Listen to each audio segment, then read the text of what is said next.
And then I realized the person I compete with most is just me. It's you versus you.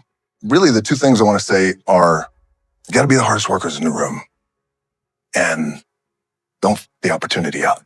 For me, the drive just comes from wanting to do more. Everyone's my competition, but a fundamental key that I've learned over the years is, and I'll share it with you, my number one competition is me. It's always you versus you. You got to be the one to get up every morning, be disciplined, put in the consistent daily hard work, because that gains success. No coach, no trainer, no mentor, no boss can do it. You versus you. If it's worth something to you, you got to put in the effort. The thing that has worked for me is to remember the hard times. Like social media may be the tip of the iceberg that you allow people to see, but it's everything underneath the water that they don't see. I always like to say it's the work we put in when nobody's watching that really matters. The person who goes to the gym every single day, regardless of how they feel, will always beat the person who goes to the gym when they feel like going to the gym. It's just this anchoring philosophy of, yes, being the hardest workers in the room, but also, probably more importantly than that, is just this idea of pushing past the fatigue and us doing the daily consistent that we don't feel like doing. I mean, you have to work hard. My back is up against this motherfucker. Every day, it's against this fucking wall. But it's up against this motherfucker because it's what I believe in. And when my back is against this motherfucker, then there's nowhere to go but that way. That's it. When I wake up in the morning, I have got to be running towards the thing that I want to do. I don't want to work out at midnight. My babies are going to be up in 5 hours, but I know when I don't want to work out at midnight, well, that's when I have to work out. What I have found, and I'm sure you guys will agree, is that when you take that kind of action, that kind of step of following your gut and your intuition, taking that step, whatever it is, the universe has a funny way of meeting you halfway. How hard do you actually work? Meaning what the audience doesn't see. How hard do you actually work, DJ?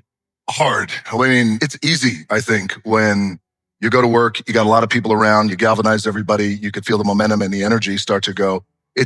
And not to oversimplify the work, but it leads to work begets work. So if we're all together in a room, we're going to work, but it's the stuff you do on your own, away from everybody, really that matters. So you got to put in the work. How hard do I work?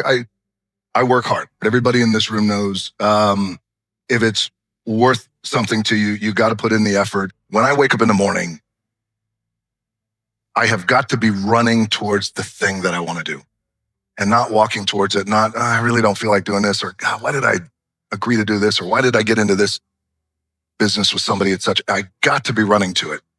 And I realized that if I'm able to do that, get up in the morning and run to it, then I'm in that place of joy and happiness. It doesn't mean that the work goes away, the work ethic goes away, you work even harder, but so I got to run towards it. So the second part to this, to answer you directly, is I don't know if there's anything that I could point to and say, I've never done that, therefore I want to do it. But I can tell you that what I do these days, I run to, I love. So what I realized is now it has to be the thing that I do, has to be the thing that I love to do. And therefore, almost like Hollywood conformed years ago, I found that if it's the thing I'm running to and I love to do, then everybody comes with it. I know when I don't want to work out at midnight, well, that's when I have to work out midnight. I'm glad I did. I came in here, pushed myself, pushed past the fatigue. But more importantly than the physicality part, I think, is just being able to come in here, set the edge, the psychological edge, and just recalibrate from a long day. Think about what I'm doing tomorrow, what I want to do the next week, month, year, etc. So I would highly recommend to you guys doing the daily consistent that you don't want to do, push past it, because there's so many people who aren't willing to do it at all. To become one of one and to go for as many years as you've gone, and the highs and the lows and the losses and the injuries and the setbacks and all this other stuff that you go through, what drives you? I can trace back my my work ethic to, we were evicted out of we had a little efficiency apartment in Hawaii, and we were evicted out of there, couldn't pay the rent. The rent was $280 a month. We eventually got kicked out. When we got kicked out, I was 15 years old. I'll never forget it. I was standing there at the door. There was not the padlock, but the notice. In that moment, I saw my mom crying, and I'm a mama's boy. And that kind of pain really impacted me. And I thought then, I want to do everything that I can to make sure we never get evicted like this again, and make sure that she is never this upset again. I didn't even know what that meant at 15 years old. It just meant I have to work. I have to work. I have to do something with my own two hands. I love the competition. I love to win. And I also love to I love to learn. I don't say lose. I say I love to learn. I reached this point in my career where I started to realize, oh, I've done pretty good. And we're sitting up top on this mountain. And I realized this happened probably, it was a big revelation for me about a year ago, where I thought, okay, I'm on top of this mountain. A few things can happen from here. I reached this point in my life. We could either stay here and enjoy the view and bask in it, or we could go back down the mountain, right off into the sunset. And I thought, well, the first two don't seem like it's in my DNA. I know what we should do. Let's go build more mountain. Not only let's go build more mountain, but the difference is, for me, is now bringing everybody with us to build more mountain as well. Ultimately, as we go along on the road of life, you become so uniquely focused, myopic on the thing that you want to attract and compete for and accomplish. How was your relationship with Vince, and what things did you pick up from him, specifically with the relationship behind closed doors?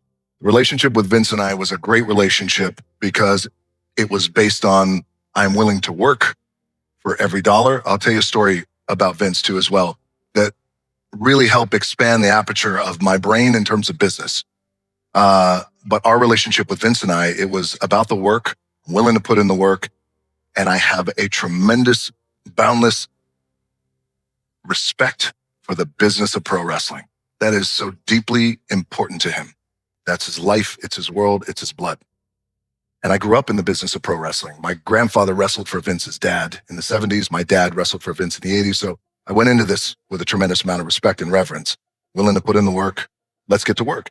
That competitive nature, that never goes away. Do you think that is in you? Do you think that's maybe pops behind closed doors would say certain things to you that you remember? Do you think that's somebody offending you that you said, you're going to say that to me? Watch. What do you think that comes from? Like, is it duplicatable, or is it you either have it in your DNA or you don't? I think there's versions of it that are duplicatable. And but we all go through our own journey and process. So there's something that I think that we all can tap into that becomes our juice and our wiring. For me, you bring up my old man. My dad was a professional wrestler at a time when professional wrestling, I think, wasn't as globally renowned as it is today. My dad was paycheck to paycheck kind of guy. And when I decided to get into professional wrestling, we had the biggest fight about it. And ultimately he said, look, I'm not too sure if you have anything to offer. I mean, it got to that level. How old are you at this time? I was 22 years old, 23. And I understand what he meant in his limited capacity to love. He meant, look, I live in this little apartment in Tampa, right up the road, I-75. I don't want this life for you. I think there's more for you out there. And I said, yeah, but I got to follow my gut and my instinct. Along the road of life, we always have these moments that are seminal moments where sometimes it's a loved one like my old man, sometimes it's a friend, sometimes it's a boss, sometimes it's a stranger who says, you can't do it. You're not good enough. Don't even try. Pack your stuff and go home. Same thing happened to me in Hollywood. The most important thing is to be what I was and am and will be tomorrow. And that's real. And again, that's when everything starts to conform. Hollywood conformed. And I find and what I have found, and I'm sure you guys will agree, is that when you take that kind of action, that kind of step of following your gut and your intuition, taking that step, whatever it is, the universe has a funny way of meeting you halfway.